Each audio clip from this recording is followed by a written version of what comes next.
Welcome to the Arc of Justice on Brookline Interactive Group's Big TV. I'm Eric Hyatt. My guest this week is Donelle O'Neal Sr. Donnell grew up in Brookline. He's a lifelong resident of our town. He's a town meeting member, and he serves on the advisory committee. Donnell is here today to explain exactly what the advisory committee is, what town meeting is, and how people can become involved in Brookline government. Please welcome Donnell. If you can start by just introducing yourself to our viewers and tell us what is your first connection to Brookline. I ask everybody this question. Okay. All right. Start from my name is Donelle O'Neal Sr. Um, I've lived in Brookline about 41 years. 41 years. My first connection to Brookline. Okay. So I was I was born August 29th, 1979, to a woman named Patricia Henry and a gentleman named Donald Robinson. And they lived in the Cathedral Projects in the South End of Boston, Massachusetts. Um, my mother adopted me. Her name is Gertha Lee O'Neill. She adopted me December 5th, 1979. She was a resident of Brookline, Massachusetts, widowed African American woman who had two children here, Sean O'Neill, who lives at 22 High Street. People see her running around in her wheelchair pre-COVID. Very involved in food pantry and Brookline housing and meetings like that. My older brother, Jimmy O'Neill, works for has always for about two decades, at least decades, has worked for the Brookline Water Department and is now a general foreman for there. And so I guess I would say my connection is from birth. um, Brookline's in my veins. I guess I would like to say, um, from birth. So you grew up here, I grew up here, that's amazing. elementary school, the whole nine. Oh, Yeah. where'd you go to elementary? I didn't even ask you So that. I will say Pierce Pride. I'm gonna say Pierce Pride. So I also attended Lynch Center, and there had marvelous teachers like Barbara Tyning and just Bobby and Peppy Lynch. Um, the Lynch Center was our teen center at that time, years ago in the 80s. We had an arcade there, we had our pool tables, and upstairs was the preschool where I attended. So I was blessed to have the Lynch Center around growing up, right in my backyard, and through that, like I've always felt like the community has always watched out for me, just from that early age, from preschool, from from peer school to St. Mary. I went to St. Mary's before I attended peer school, right across the street. I think around that time Joey McIntyre was there, if I can recall. Kids on the block. I'm showing my age a little bit. So uh, so Brookline it's in me, from a very early age, and the relationship, like I'm saying, my biological grandmother on my father's side was a member of the 12th Baptist Church in Roxbury. Okay, and my mother, Gertha O'Neill, was also a member there as well, and she was a social worker at the Whittier Street Clinic, and you know God works in mysterious ways, and because of that connection, I'm here, from a very early age, and I feel blessed. Brookline is a special town. Well, we'll definitely ask you some feedback a little bit more about Brookline, and some of its things you like and things you would change. But The reason I was excited to have you on the show, I've been trying to get you on for a while, is because I know that you have a really long history of engagement with town government. Hmm. And our town government is kind of complicated. And it's funny, this show's going to air on Brookline Cable, but not everybody watching the show even understands what is town meeting, like some of the basics. So I was really excited to have you on in particular, because you have a long history of involvement in these things, and to maybe clarify some of it for our viewers. So I guess the first thing I wanted to ask is maybe a little personal, but how did you first decide to get involved in town government? Um, so how do I first get involved with town government? So I started at a very early age, at the ripe age of 25 years old, when I got into town government, and it was a challenge. I was challenged to represent and have somebody from this community and this side of town um, speak up and be at the table, for we the people over here, in this neck of the woods, I'd like to say, in Brookline. So I accepted the challenge. I remember this. I came home one day from work at the DPW Highway um, Sanitation Division for Brookline, and we'll walk into the house, and in the house is my mother, my older brother who works for the water department, and Frank Farlow from PAX. Okay, from and they're talking about the hazmat level 2 biolab that was proposed to be put at 2 Brookline Place, years ago, and this is actually what created the Gateway East, and the demolishing of the the blight the ugly footbridge that was crossing over Route 9, that came down because of this. And so I got into it over a challenge by Frank Farlow, and it challenged me to put my name on the ballot, not to just talk about it, right, but actually be about it and put my name on the ballot. And during that time, folks from around here in this complex weren't really being heard. And I was going to run up against incumbents. And um, a lot of folks turned out for the election, and I ended up getting on, and one of the youngest town meeting members, and at that time, at town meeting. And we have a children's hospital here now. It's just the Gateway East plan is looking it's beautiful. And so I'm happy that we the people actually got heard. you know, and look what we have here. So. So you were challenged to run for town meeting by a town meeting member. You got involved over an issue, and the Gateway East project was one of the things that you've been involved in. What are some of the biggest challenges that you've confronted as a town meeting member over the years? I was hoping that maybe you might be able to share some examples for viewers to understand what the power is of town meeting, and also understand, like, what it sounds like 240 people. Sounds like a cumbersome decision-making process, but you have supported and been effective in this process. So please try to share just some of the challenges that you've worked on as a town meeting member. I thank you for saying that, Eric. And it's somewhat successful.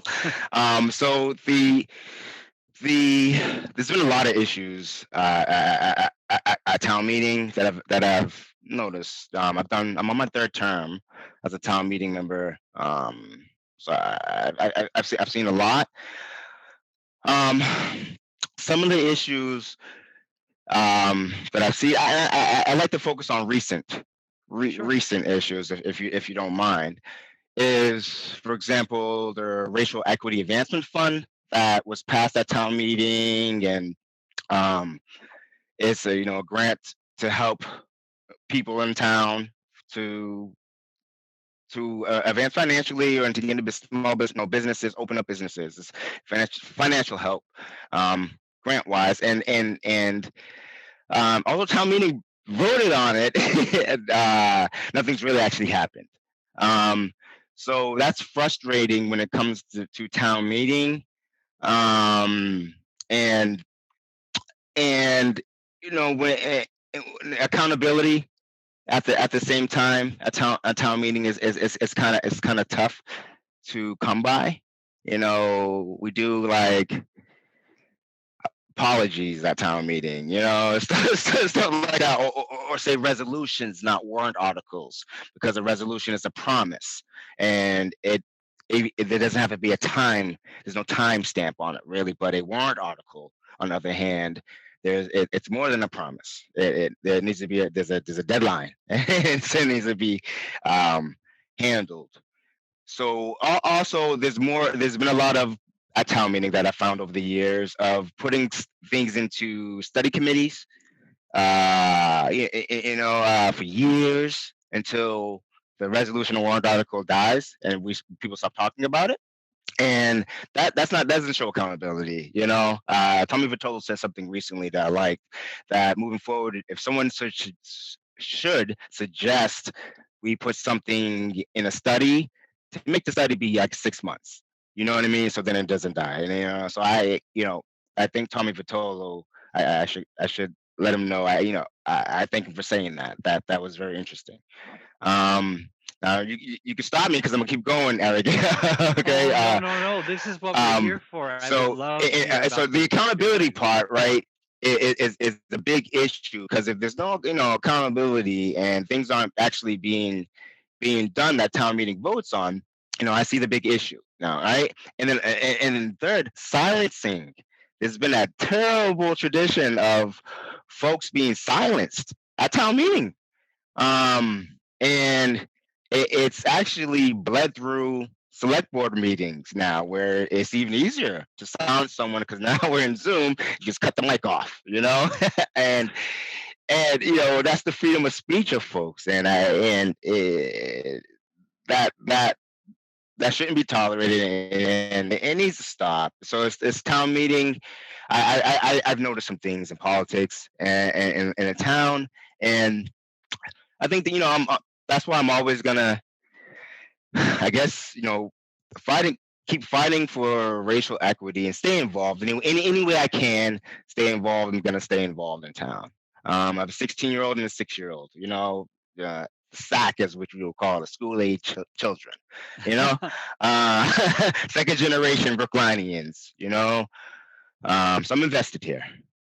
So And I'm interested in the yeah, just the you mentioned a couple things that I think I understand because I'm kind of a nerd about town politics, but some of our viewers might know a little bit less.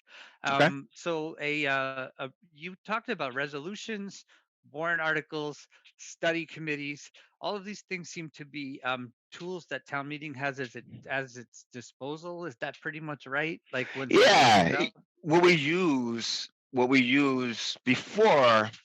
So a warrant article resolution is, and anyone can do this in town. Any resident can put forth a petition to town, for town to look at, to vote on at town meeting, because town meeting is the governing body who votes on everything other than the advisory and the select board. But town meeting's vote is the vote that carries, is the vote that's supposed to carry as a whole in town.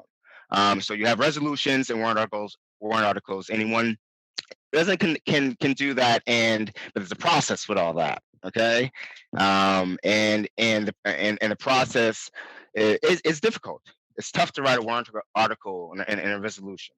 um am I answering your question, Yeah, or? for sure, for sure. This is like again, like the 240 people that serve on town meeting understand town meeting really well, but Hmm. that's only a tiny, tiny fraction of Brookline. So you're Hmm. one of a very select few who served in this role. I'm trying to get some general purpose viewers more engaged, more interested Okay. in town government. So it's really Hmm. helpful to have your just basic Okay. explanations of some of the stuff that town meetings tackled. Yeah. But we can move forward if you like. Okay. The I mean, the I can, next I can, topic, I yeah. can talk about, I can talk about the process of, the warrant article actually going before the town moderators. group before it gets to the advisory committee and the select board and then town meeting.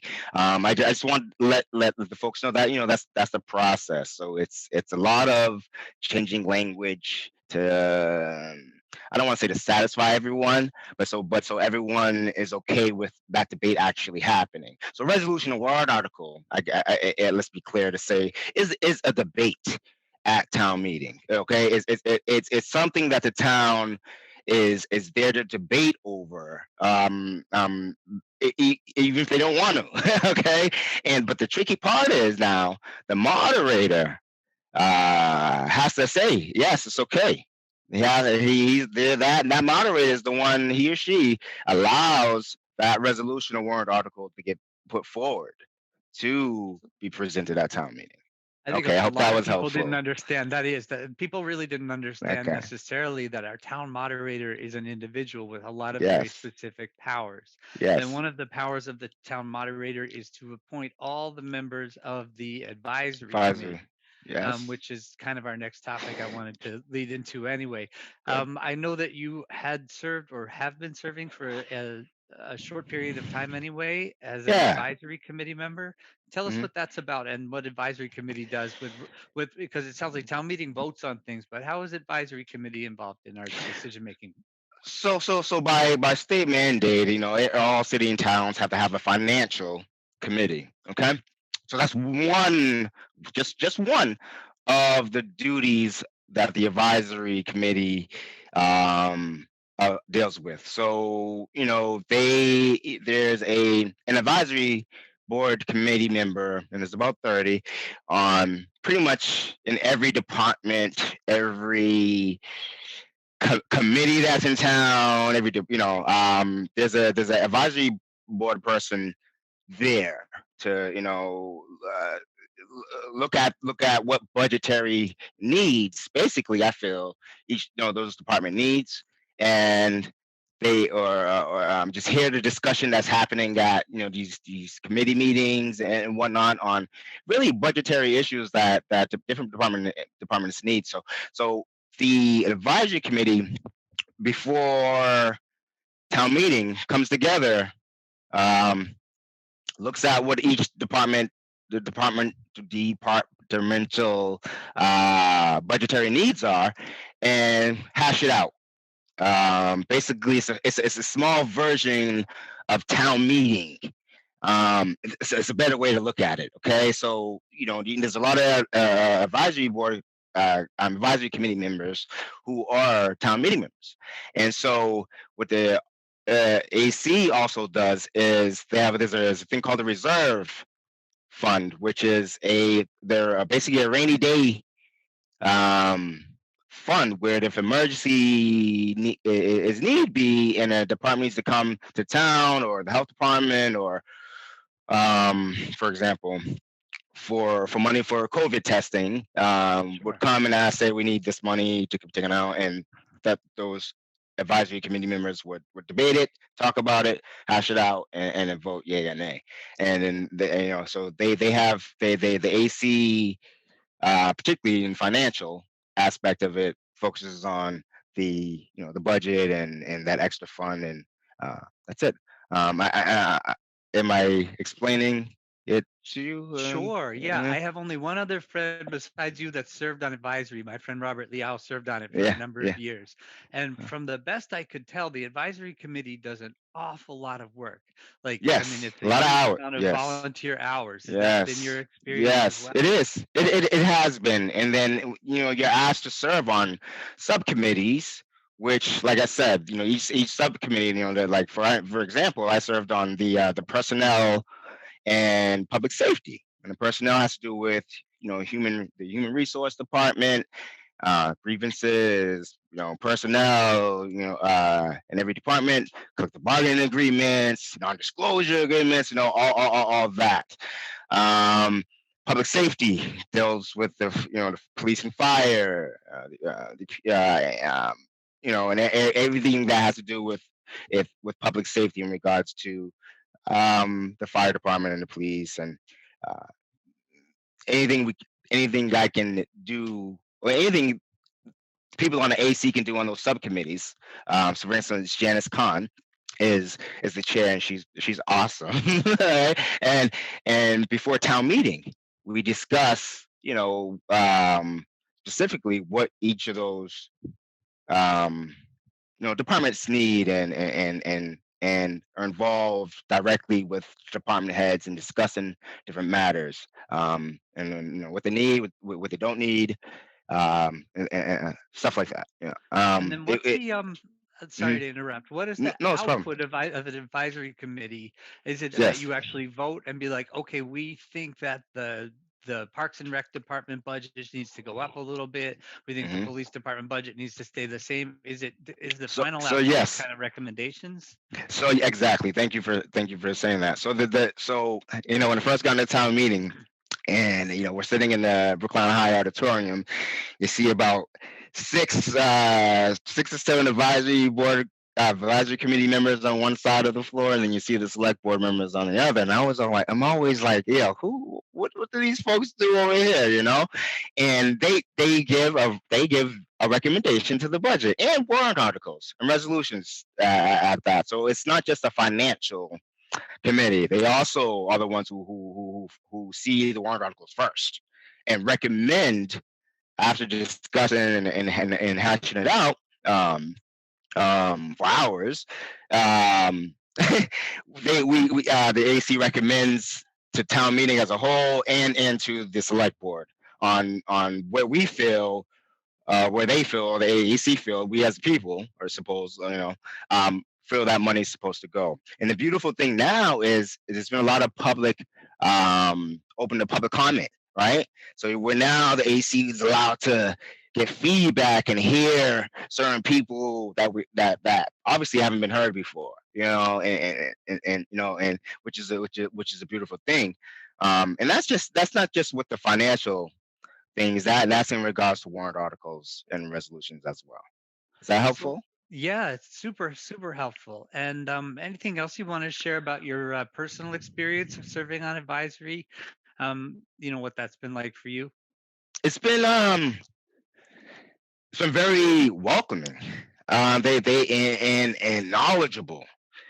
Like, we were saying earlier, there's a lot of hours and time that you volunteer to really understand the budget, and especially around town meeting. Okay, especially around town meeting, where we have, tons of meetings. I don't want to discourage anyone from joining the AC, because I think it's a benefit to be at that table, because you're really the first bunch seeing um, matters and issues and money. You're the first ones actually really seeing it, other than the petitioners and things like that. So, and my experience has been, I'm gonna say, it's been great. I honestly, everyone has been welcoming, and even down to expanding the housing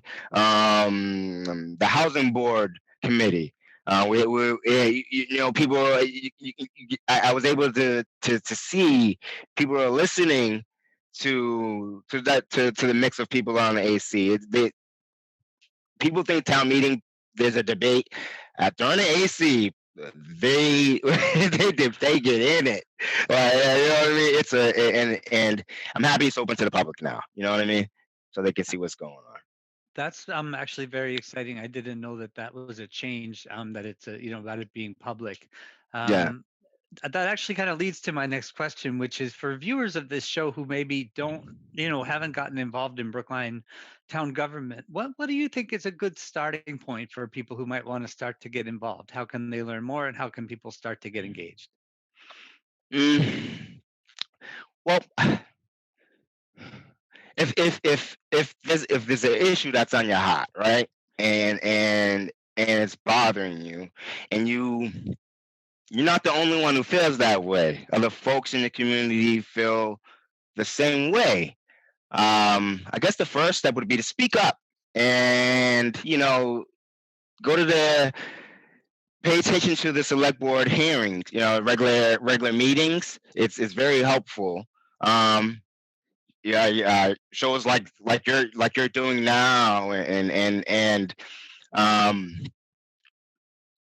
if there's an issue, please just bring it forward. Reach out to your elected official, or get involved with committees. Um, any committee that's on your heart that falls into a complaint that you have, right? And there's a committee about it. Usually, we have a lot of committees in this town, okay?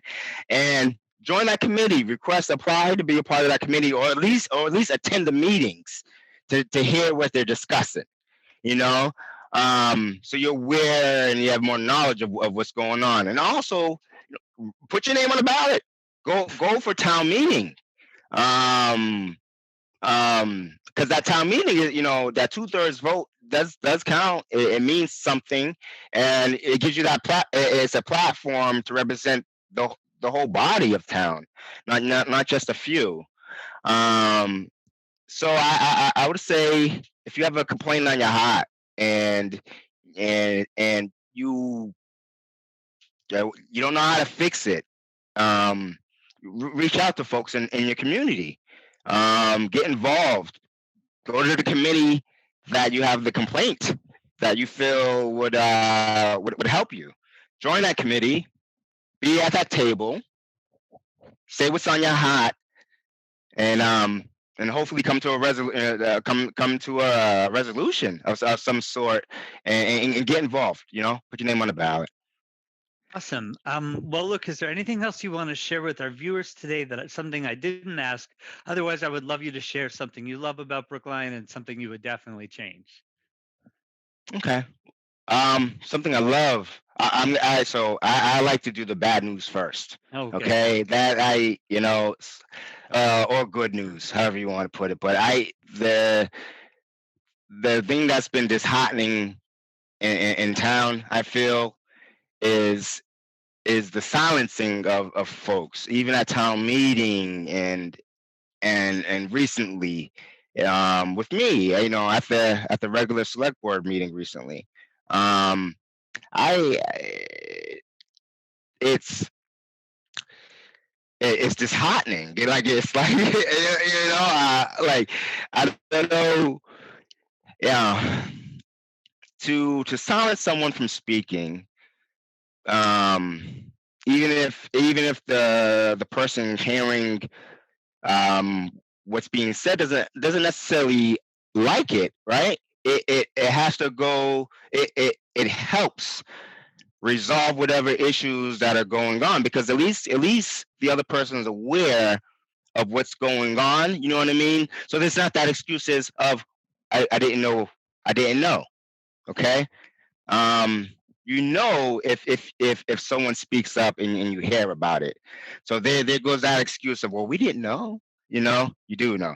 So to be silenced is not wanting, is not wanting the folks to know.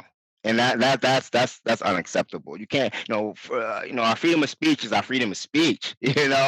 uh and that's what I have to say. Policy making in town, okay? The policies, the zoning bylaws, and things that we actually pass in town, I would like to see them actually implemented. Like, they're not being implemented. And I know this, I see it.